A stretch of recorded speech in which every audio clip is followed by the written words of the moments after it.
Welcome to Legacy Builders, strategies for building successful family enterprises.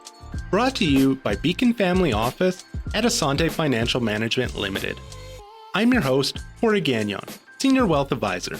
And on this show, we explore global ideas, concepts, and models that help family enterprises better navigate the complexities of family wealth. Today, we welcome Ann Evamy, owner and advisor at Junction Point Inc. As a certified value builder and family enterprise advisor, Ann brings a unique perspective and a wealth of expertise to the realm of family businesses and succession planning. With a remarkable background as a successful entrepreneur, Ann honed her skills in the family enterprise advising space, as well as in exit transition planning, preparation, and strategy and value acceleration for family and non-family small to medium-sized businesses with $1 to $10 million in revenue. Having owned and operated a prosperous marketing company for 16 years before successfully selling it, she has firsthand experience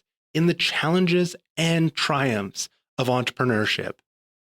My goal is to be the most curious person in today's conversation with Ann Evamy, where we explore her transformative journey from growing up in an entrepreneurial family to becoming a trusted advisor for family enterprises.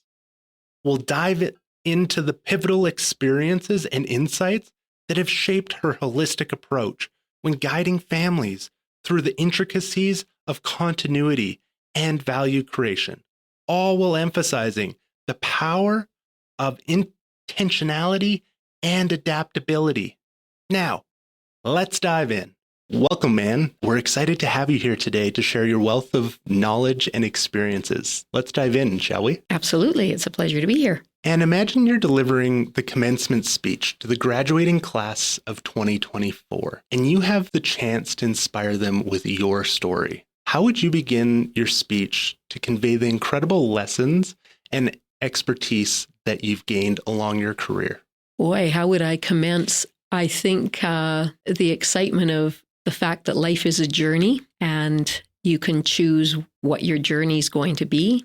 I think the biggest lessons or biggest things for people to think about, especially when you're, say, 22, coming out of university or thereabouts, a little bit daunting going forward and thinking that you have some control. And I would say there's sort of four things that I would say. One is to live really intentionally, be really intentional about what you choose to do.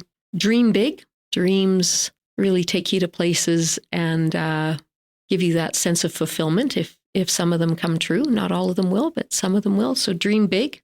I think the one thing that I've learned is play to your strengths. Understand your strengths, play to them. Don't fight a weakness. Don't worry about a weakness. So play to your strengths. And lastly, love deeply, especially those who truly love you. Great. Oh, I love that. And going back to life is such a wonderful journey. I resonated a little bit with when you said thinking that you have some level of control. What does that mean to you, Ann?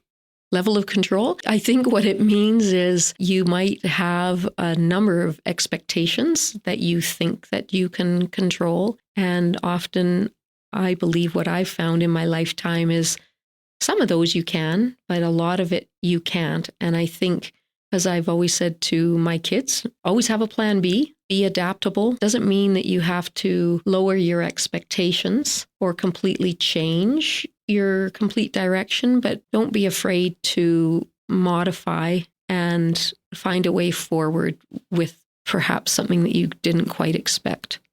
Okay. And the intentional part of things, at this point, how have you lived that word with your life? Well, I think when I was a little younger, perhaps the age of who I'd be speaking to in this commencement speech, I often thought of, what would you say if you were in a rocking chair on a deck when you're older and looking back over your life? What would you be wanting to say about your life? That's what I would have said then. Now I say at my age, living intentionally for me, it really came to light in this past year for me when I had a fairly big birthday and I decided to do 5 things a month. So 60 things in my year. And I outlined them as to each quarter of the year. So some were weather related or where I may or may not be physically, geographically, or whatever. And really thinking about what I wanted my year to be and what I wanted it to include. It didn't have to be things that were huge. So they were anything from a trip, and really intentional about that trip. It was spending time with different people, doing things that I'd always wanted to do. So 2 things that stand out in particular, which aren't necessarily big things. One was we have very good friends who are sailors, and I always wanted to go on their sailboat, never seemed to find the time. So I went out for a weekend out to the coast,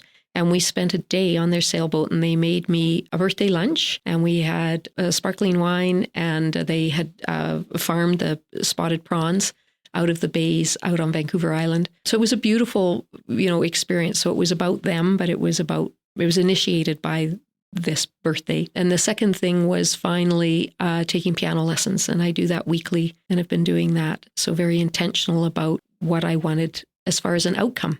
Right. Now, as far as the intentional part and how that relates to your experiences along your career and some of the work that you do now, how have you found that has impacted you? And I know, over the last year, maybe a little bit fresh from that perspective, but in previous endeavors and where you're at, how do you approach things thinking of that intentionality? Well, I think the intentionality, going back to the one comment I had, was play to my strengths. So I think that is part of it. Being very aware of what's going on around you from a business standpoint, what's actually happening in Alberta, in Calgary, where do things fit together? Where can you fit within that?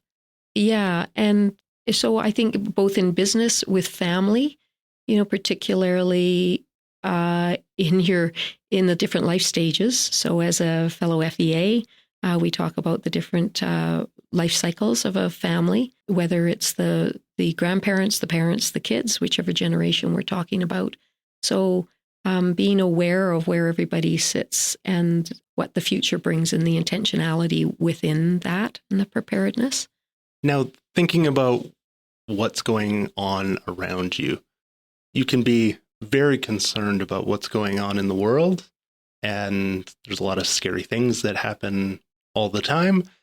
Or you could be very focused within your family, within your business, within your industry. Where do you see the balance from that perspective? Yeah, I think one really has to consider that, because you can either get drawn into the drama, negativity, and obviously with a lot of media there these days, there is a lot of negativity about that. But I think that's where you find in the strength of a strategy and having intentionality around a strategy, having foresight to know where you think you want to go. And again, back to my comments about adaptability and always having that plan B, because plan A isn't always a straight line. So I think adaptability in that and ensuring that you don't just let things happen to you. So you have intentionality about what direction you want to head and be nimble enough to modify as you need to or want to. Right.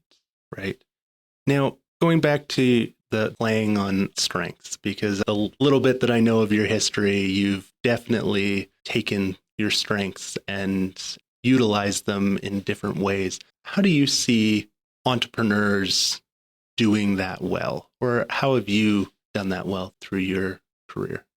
I think that, I came from an entrepreneurial family, so you learn a lot from osmosis, watching that, living it without necessarily even realizing that. I think that it's really exciting because you can dream big. So back to that comment. And some things will work out. And oftentimes any entrepreneur you talk to goes, oh yeah, we tried a gazillion things and, a few of them have worked and many of them haven't. And I think it's that pick yourself up. I ride horses as well. So you got to get back in the saddle. And if you get bucked off, it's, brush yourself off and and keep going and try a different way. So back to the adaptability and the intentionality and sort of trying to find the right road to go down. But it's an exciting career for sure. It's never dull. Good years, not always excellent years, but good years. And you learn a lot. Right. Now, foresight and strategy. Foresight, and oftentimes I hear entrepreneurs talking about 3 to 5 years. And it could be, I've got a strategy for the next 3 to 5 years. It could be, I'm going to transition in 3 to 5 years. There's oftentimes that's the time frame that people think in when they're looking out forward.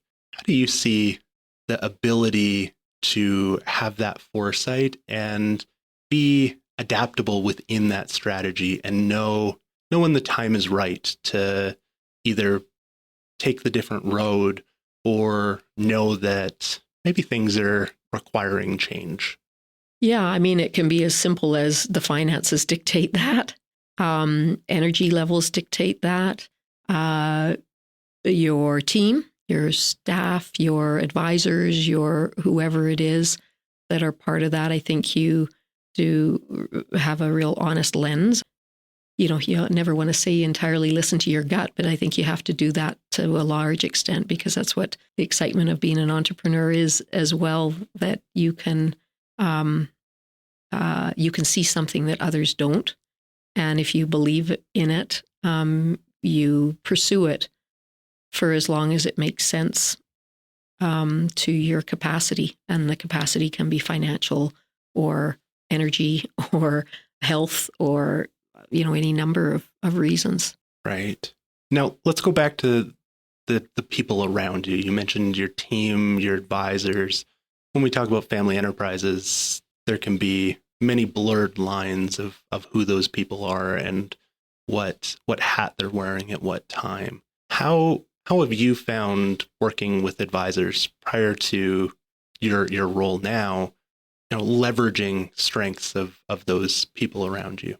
Yeah, I would say in my experience, and this goes back probably 40 years ago as a young newlywed, and my father was an entrepreneur, and having advisors around as things changed. Calgary was very busy at the time. There was a lot going on. And then about 10 years later, when my father passed away, for those of us in the family that were dealing with his estate, so critical to our strength as we grieved and understanding, trust. So we had some good advisors with us, some better than others.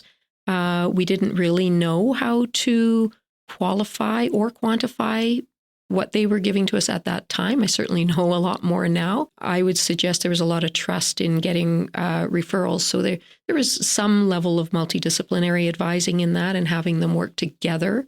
There wasn't necessarily one that was the quarterback.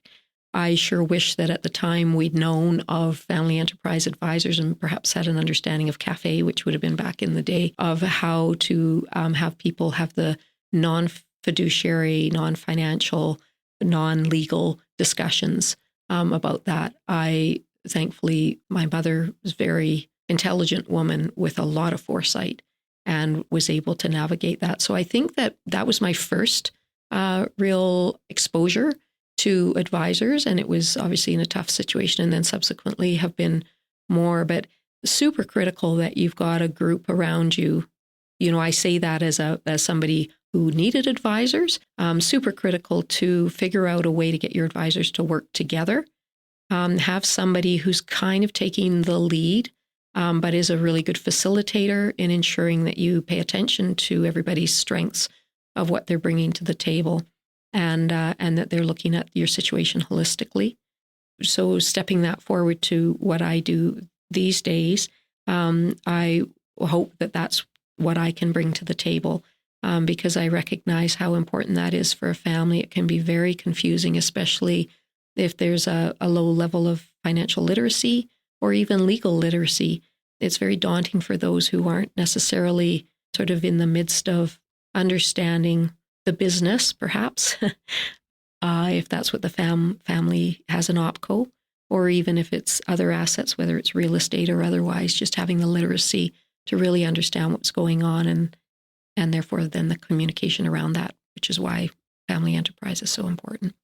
Now, going back to that point in your life when, as you mentioned, the strengths of your mother and being able to pivot when time was needed, how have you found, in the comments about literacy and the amount that you've learned since that point, how did you find that having your level of literacy as a newlywed and your mother's level and your family and those around you, how did you find that either caused some disruption, or maybe even where you were, there were some strengths that you leaned on?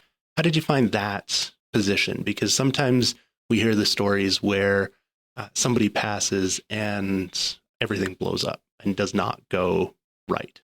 Well, I think that, and kudos to my parents, I would suggest that there had been communications for quite a while. So there was familiarity with the people that we were dealing with. So there was some trust built in that. So I think the critical thing to that was some preparation. In the early days when we were very young, there was lots of discussion around whether it was allowances or how things sort of work. So there was a basic level of literacy and trust in the discussions, and it was okay to discuss those things. So when it got to the time when you are grieving, obviously you've got that on top of whatever the specifics are of an estate, which can be complicated in many cases. Sadly, the statistic is, 50% of people have a will. Of those 50%, many of them aren't even up to date. So you're either leaving yourself exposed to what the government decides where the estate lies or not. So I think, it's up to everybody for their responsibility, just having a bit of a basic literacy, or at least the people in place to ask that you can trust. So super critical. I think that, it sure helped me now as a parent of kids. Both my kids just got married last year. And so, the discussions very early on to discuss things on both sides, about, have you actually talked about your cohabitation agreement?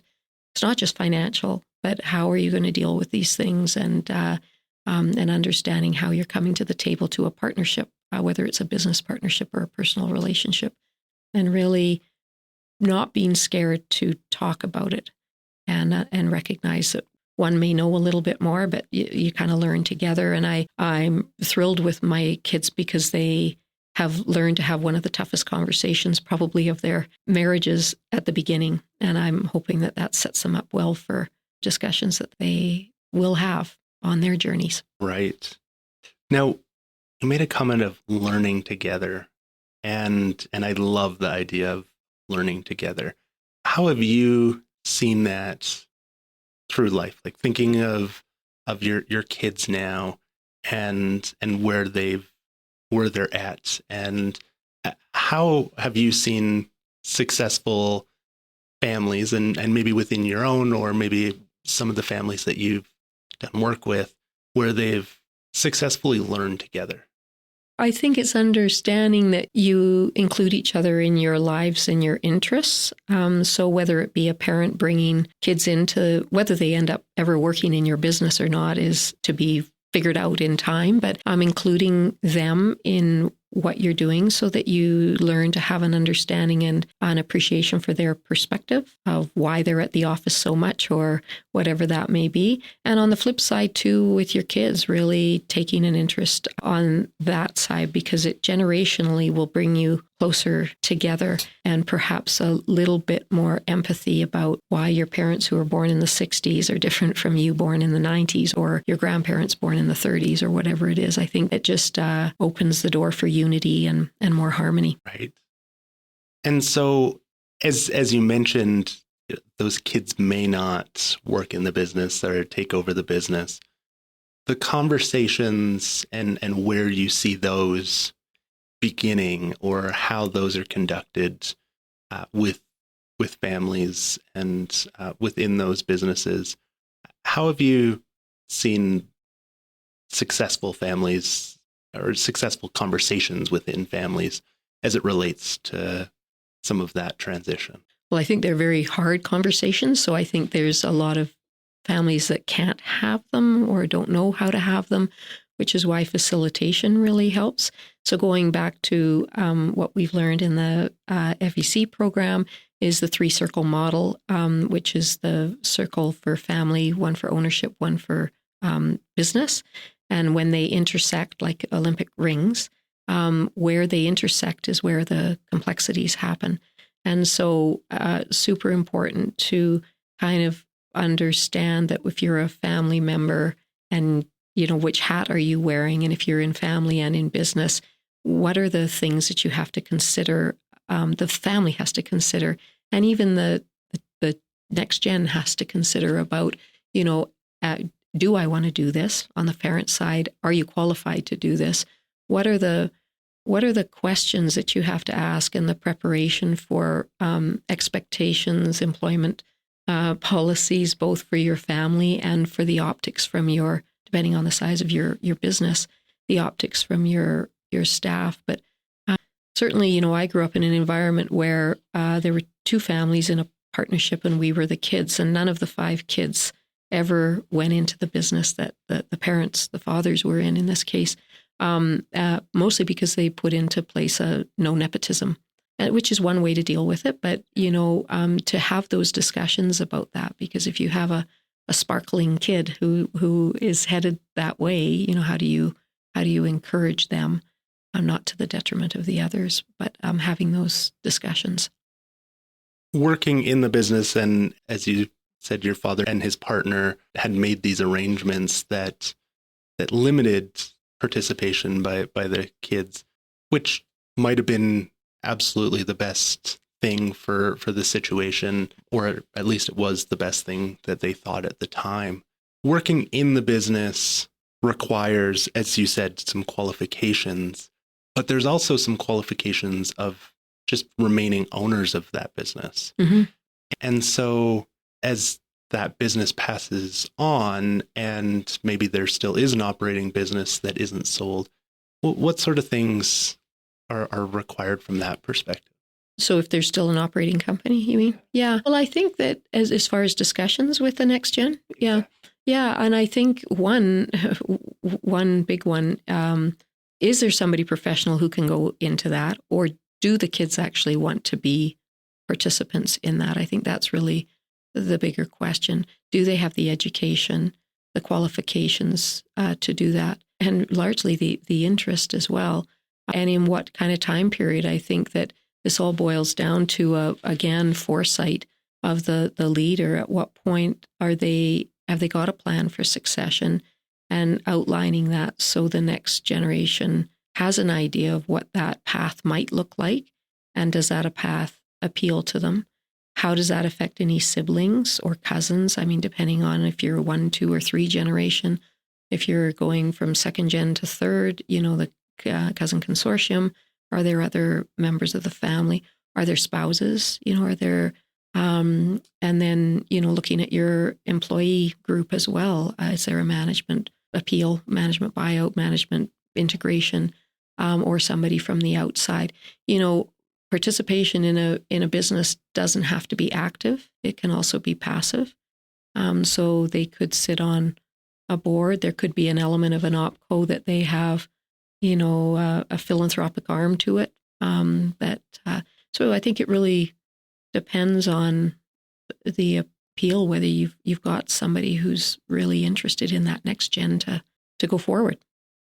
Now, if we go back to in the business, as you said, the management, and maybe it's not a management buyout or a level of ownership of the business from management, but that business needs to be strong to succeed, whether there's family working in the business or not. Some of those conversations that you have these days, how are you supporting people in that transition and ensuring that they have that strong management team? Well, I think it obviously it's very individual as to the size of a business as well, but I think they have to have those discussions with their management, and if there's family that is involved. they really have to set some parameters as to what it is that they're looking for, because you can't sort of compare situations without some parameters or some policies in place. So, a qualification or education level that's required in order to do those jobs. So those employment sort of policies are really important. Yeah. And interest from both. I mean, if nobody who's part of your staff really wants to take on that role, either because they don't feel qualified or they might be fearful of the family dynamics or dysfunction. Right. Yeah. And so if it's not clear to everybody what the processes are, the chaos could continue. And so, and in previous episodes, we've talked, I've had guests where we've talked about bringing in that that CEO from the outside, and how difficult it is to bring in that CEO when there's a family ownership group, and if they don't have that governance set up, how it can cause turmoil within the business, and for the management.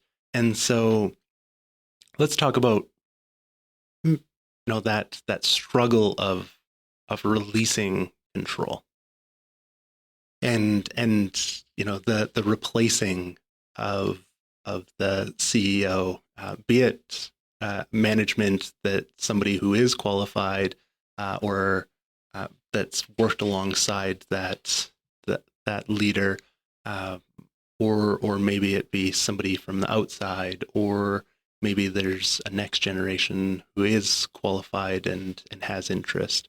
How do those conversations? Yeah, those are tough ones. I think it takes a lot of courage and acceptance for a founder, often, or the person who's been running the company for a long time, to finally be prepared to release their control.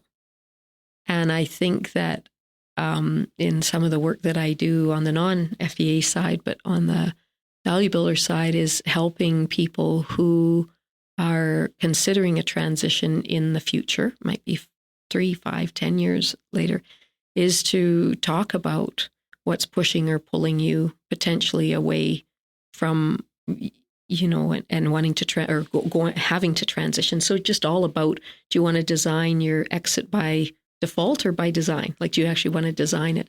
And so by having those conversations, and as I say, it takes some courage to do that, because it's hard. As you get older, you realize that you're going to be less relevant.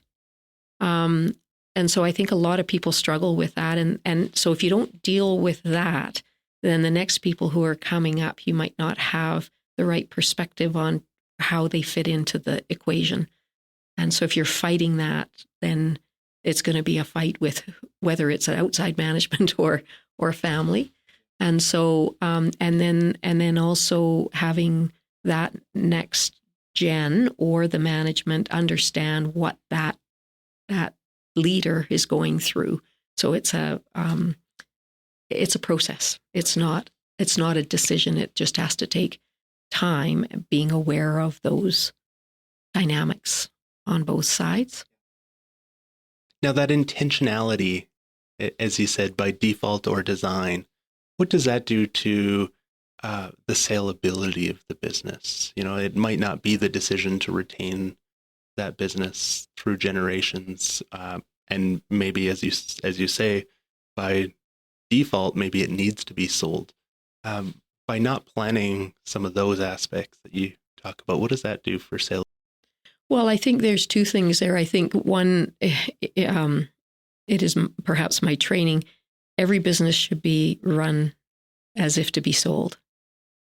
So if you run it like that, whether it's a family business or not, the benefit of doing that is that you're always running the business to be valuable and sellable, hopefully profitable as well, but always valuable and sellable. And there's a whole number of attributes that make your business more sellable and appealing than not. So in particular, a lot of businesses get stuck with just the one supplier, one employee, i.e. the rainmaker, one client dilemma where it really doesn't make them a valuable business, because the moment you lose that entity. However, on the flip side, which is interesting, the familyness that's so important in a family business that makes them appealing, the brand and so on. So I think if a business is looking at that, they also have to think about their succession and transition, again, by design, hopefully. I was speaking with somebody yesterday who's second generation business, and it was really interesting, lots of foresight with them, and they were talking about a 10-year plan.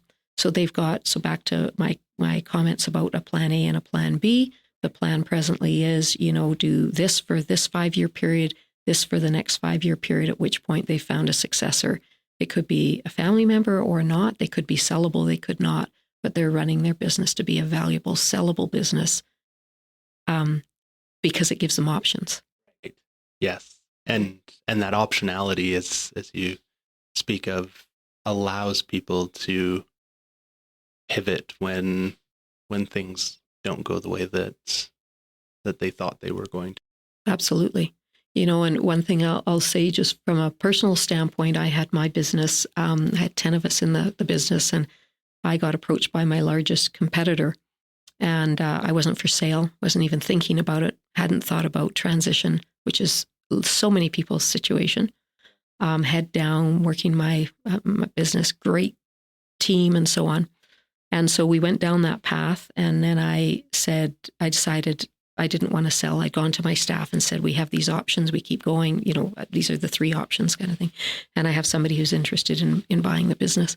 So we pulled out of that, and about a year later, we talk about the Ds, distress, disability, death, divorce, as the reasons why often businesses fail.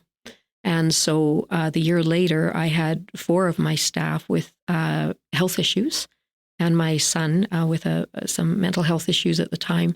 And I got approached by the acquirer again, said, how's it been going on for the last year? And I said, well, actually, all of this has happened. Are you interested in selling? And I said, actually, yeah. So all of a sudden, I've gone from a position of strength to a position of, it wasn't desperation by any means, but it was I hadn't thought through those things. So it changes your optionality. And all of a sudden, that one company I'm looking at doing a deal with, instead of being able to present my business to a number of them. So all of a sudden, your options are smaller. And oftentimes there's desperation in decisions, be it a sale because of one of those Ds, as you mentioned, or there's other forces and stressors on people, and how and going back to either having your head in the business and being so focused on the business, or being so focused on the world around you. How do you balance that to know where those options, where you might need to be prepared, so that those decisions out of desperation, you kind of have some ideas from that perspective? Yeah, I think that's where staging and preparing. Back to the comment, do you want your exit or transition to be because of default, i.e. one of those Ds, or do you want to design what your exit is? So the strength of the discussion of the person I had a conversation with yesterday was he was designing his exit. So maybe that's what's going to happen, but the fact that, 10 years hence, he has that in mind, it means that everything that he does about his business and his personal life is intentional. And so going back to my comments at the beginning, being really intentionality is at least a path to follow, and it might not be exactly where you go, but it's likely going to be pretty close. You have a higher chance of that than if you don't plan. So it's really kind of a choice, and we all have that choice. It's a matter of whether you can oftentimes, as they say, most entrepreneurs have their head down and tail up, and they're working in the business rather than on the business. So that's another attribute, is to really pull yourself out of it and plan and think about the future, have the foresight. Right. And I like the relating back, as you said, planning and designing that exit. It really also allows you to do that gut check easier, because you're not gut checking to what's the weather today. You're gut checking to your plan. Yeah. Yeah. Great. So, and as we near the end of our conversation, there's a few questions that I ask each guest before we wrap up. Are you ready for the tough ones? All right. Now, and what's one strategy that you believe is the most essential for building a successful family enterprise? I think it's back to the word foresight. Life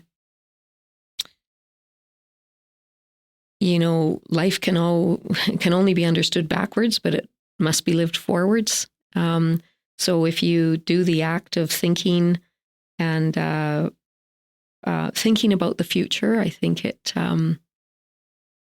gives you a path forward. I love that. And what is the most common challenge that you see family enterprises encountering when it comes to wealth transition and generational continuity?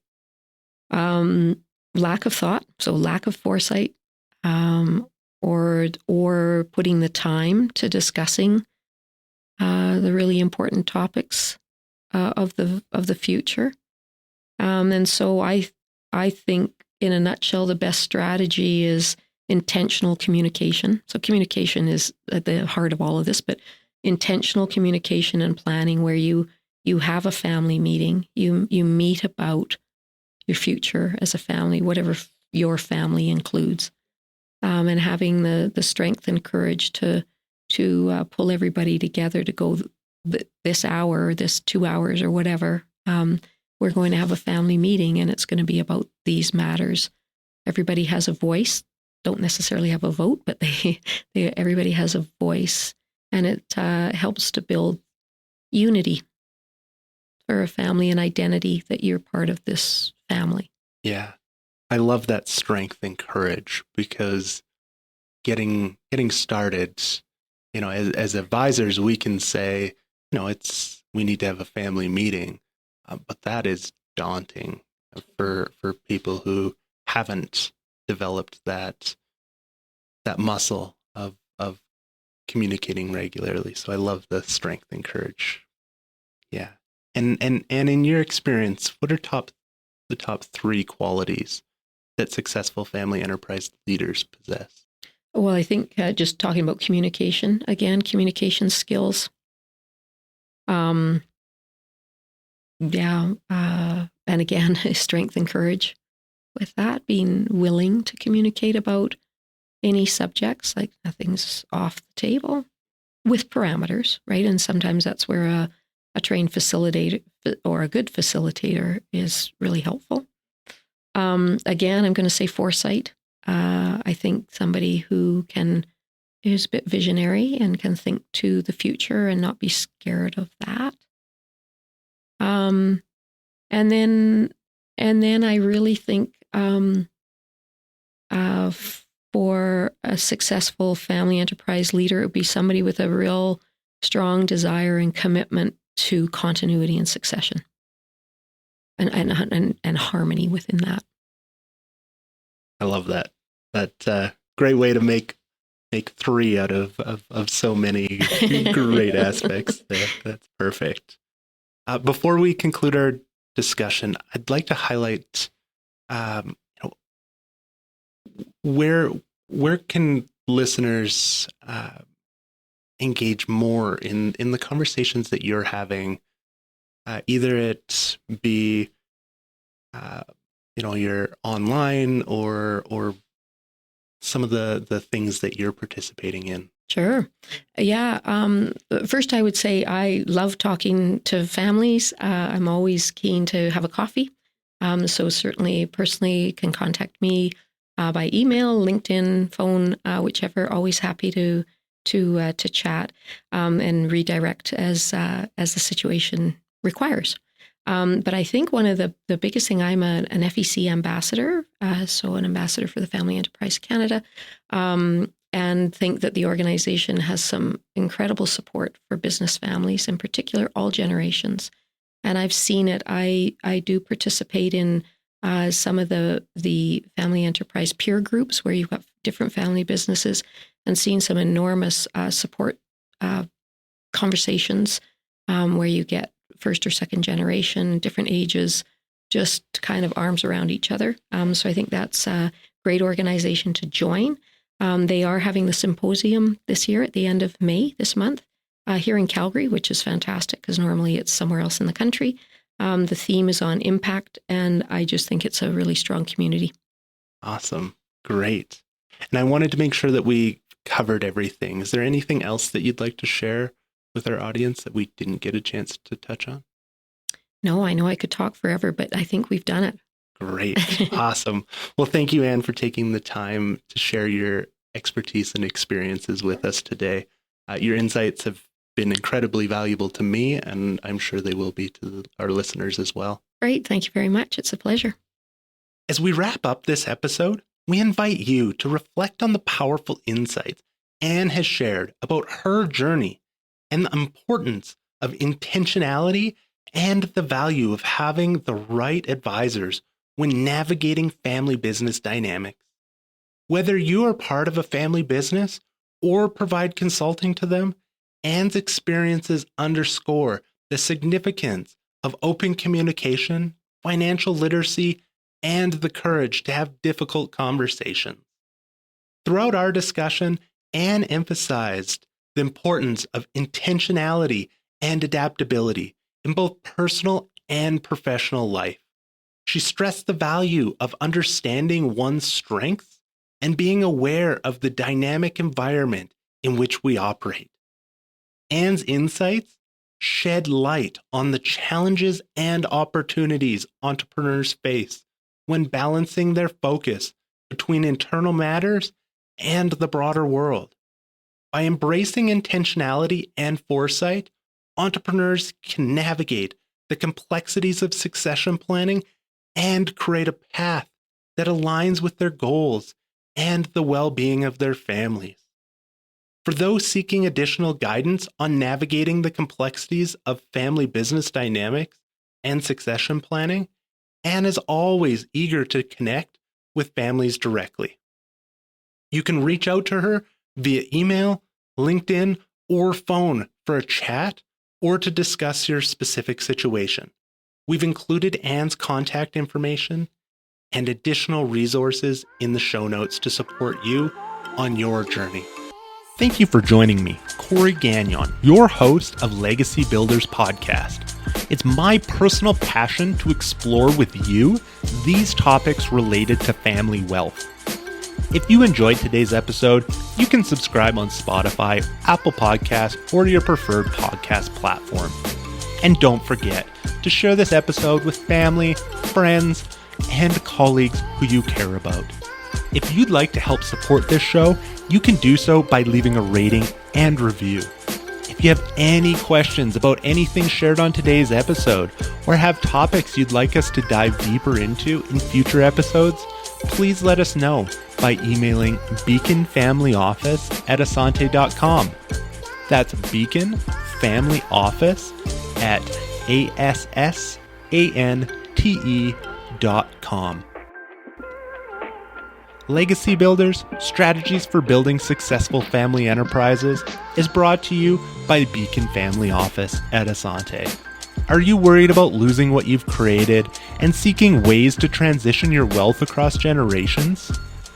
Beacon Family Office at Asante supports our clients transition their wealth while maintaining relationships. If you'd like to access more content we've created, you can visit us at beaconfamilyoffice.com or for more details on our services and book an initial call. Thanks again for listening, and until next episode, stay intentional about building your legacy. This program was prepared by Corda Gagnon, who is a senior wealth advisor with Beacon Family Office at Asante Financial Management Limited. This is not an official program of Asante Financial Management, and the statements and opinions expressed during this podcast are not necessarily those of Asante Financial Management. This show is intended for general information only and may not apply to all listeners or investors. Please obtain professional financial advice or contact us at beaconfamilyoffice@asante.com or visit beaconfamilyoffice.com to discuss your particular circumstances prior to acting on the information presented.